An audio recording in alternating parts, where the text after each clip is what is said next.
Hello students, happy to meet you all by this Abhyas NEET question and answer discussion. So in this video we are going to discuss about physical chemistry super tricks. How can you easily find out the answers which is not given in your textbook also. Okay. So first question, already first three questions we have discussed in the previous video. This is the part 2 video. So let me start with the fourth question. Okay. In a planar tetraatomic molecule PQ3, so it is given as tetraatomic molecule PQ3. P is at the centroid of the equivalent triangle formed by the atoms Q. So equivalent triangle, it is formed by the Q, and then if the PQ bond distance is 2 Armstrong unit, what is the distance between the center of any two Q atoms? Okay, so this is what we are going to discuss now. First of all, they said that the three equal triangle formed by the atoms Q. So how a molecule can form a equilateral triangle? It can be of like this. Okay, now this I can say as a equilateral triangle. Okay, so this is also Q, Q and Q. So at the center point, at this void, I can say it is a P. Now let me draw it again, it is not clear. Okay, now these are the three Q atoms. At the center I have P. Now it can form a equilateral triangle like this. Is it clear to you all? Now what is the question is, the P is at the center whereas the three Q atoms are present. The small sphere, that is the small sphere radius is equal to, let us consider small sphere radius is equal to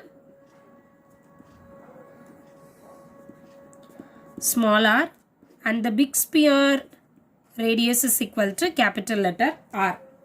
So now we have discussed about only the radius. It is given in the question as bond distance. Okay, so we can say that the P atom and the Q, the center of the P to Q, the distance is 2 Armstrong unit. This is what the center. So at this center point, I hope you can understand, this is the center atom of the P and this is Q. So this distance is 2 Armstrong unit. Okay, what is the center between center of any distance between center of any two Q atoms? So this is what we are going to find out now. Okay, for this we must know limiting radius ratio rule. Limiting radius ratio rule. It is nothing but R by R is equal to 0.155 Armstrong unit. This is the important rule. It is nothing but a limiting radius ratio rule. Capital small r by capital R is equal to 0.155 Armstrong unit. Okay. Now the distance between PQ, the distance between P to Q is equal to R. I said that R is equal to, I can write it as R by R is equal to 0.155 Armstrong unit, isn't it? So you just cross multiply that. I can get R is equal to 0.155 R Armstrong unit. This is the unit only. Now what is given in the question? R plus R, that is the small sphere as well as the big sphere. Both of them if you add, it is nothing but 2 Armstrong unit. It is nothing but the bond distance between PQ. This is what I have written like this. The small r represents the P and capital R represents the Q. So PQ bond distances I have written like this. Okay. Now you just substitute the value of R here. So 0.155 R plus capital letter R is equal to 2 Armstrong unit. So it comes around 1.155 R is equal to 2 Armstrong unit. Now R is equal to 2 divided by 1.155 Armstrong unit. Okay. Now this is nothing but R. Now the actually in the question, this is the option only given in your question, but the actual answer is distance, because they asked about the distance only. So distance is equal to 2 into radius. We know that. Radius means this is the answer, but the option is given wrongly here. So based on their option, option A is the right answer. Okay. So 2 into 2 divided by 1.555 Armstrong units. So the answer must be 4. So this is nothing but radius, whereas the distance is actually this answer. This answer is not given in your option. So option A, that is the radius, we can consider as a answer. So option A, 2 divided by 1.155 Armstrong unit is the answer. Okay, next question.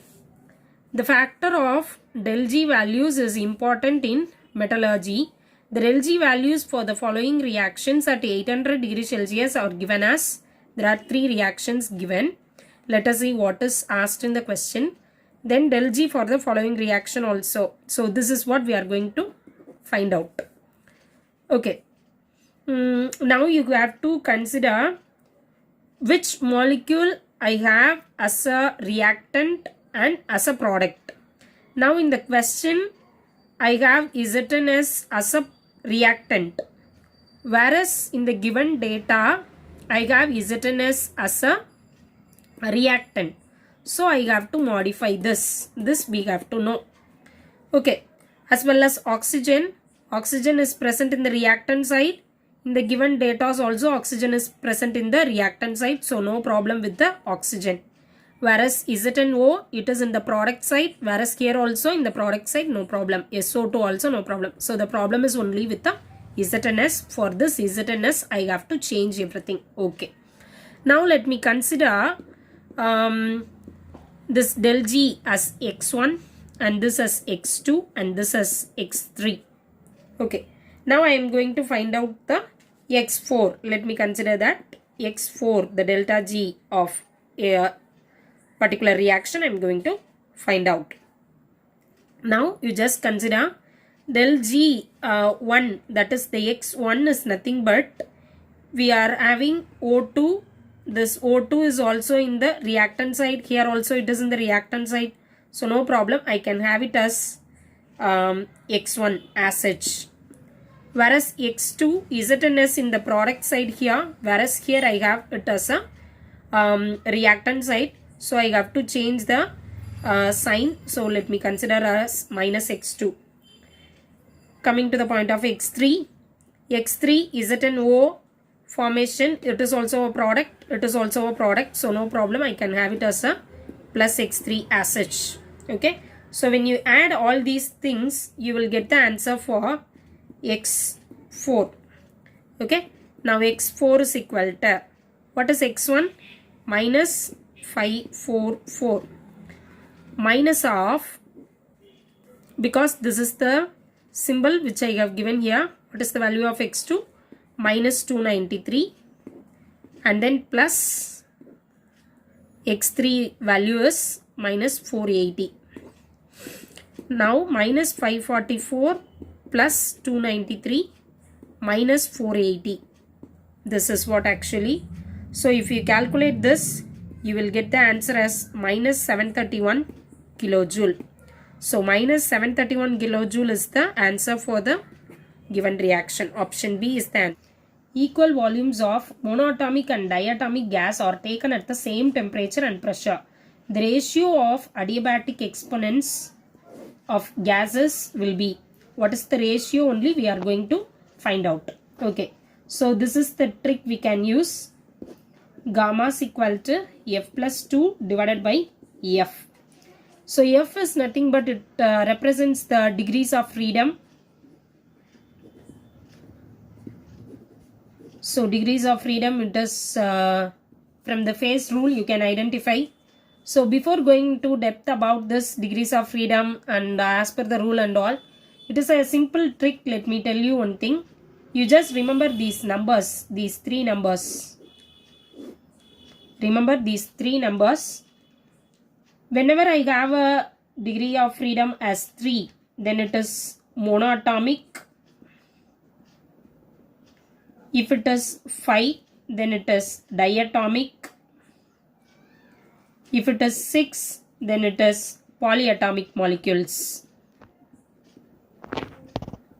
Okay. Now this is also in a diatomic as well as for a linear polyatomic molecules can also have the same answer as 5. Whereas 6 is for polyatomic. Here it is non-linear molecules. Okay. And then here monatomic, it is nothing but helium, neon, argon, like noble gases I can say. Diatomic molecules, for example, chlorine, bromine, iodine, all those kind of molecules can have an answer like this.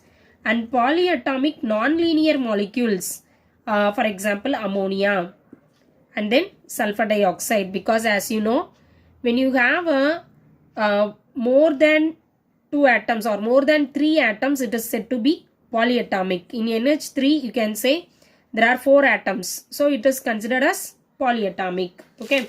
Now, you just remember this. Gamma is equal to 3 plus 2 divided by 3.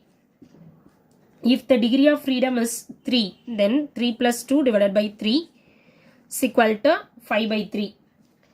Let me consider this as gamma 1 and gamma 2 is equal to. Why it is 3 I have substituted? Because in the question it is given as equal volumes of monatomic and diatomic gas. So what is the value for diatomic? It is for diatomic it is 5. So 5 plus 2 divided by 3. So 7 by 3. 7 by 5. Sorry. 7 by 5. Here F is equal to 5. Here F is equal to 3. Now what am I going to do? The ratio of adiabatic exponents they have asked. So the ratio means gamma 1 divided by gamma 2, which is equal to 5 by 3 divided by 7 by 5. So 5 by 3 into 5 by 7.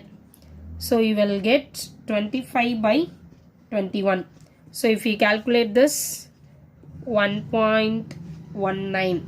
Okay, so the adiabatic ratio, adiabatic exponents ratio is nothing but 1.19. Option D is the answer, 1.19. So this is the answer. So this is one of the easiest trick to find out the ratio of adiabatic exponents. Here you can remember one thing, number 4 is missing. You should not consider 4. Okay, you can consider only 3, 5, 6. 3 represents monatomic and 5 represents diatomic, linear polyatomic. 6 represents the polyatomic non-linear molecules. So this is the difference among them. So by this you can easily find out the answers. Thank you students. We will meet in the same Abhyas organic chemistry part. Thank you.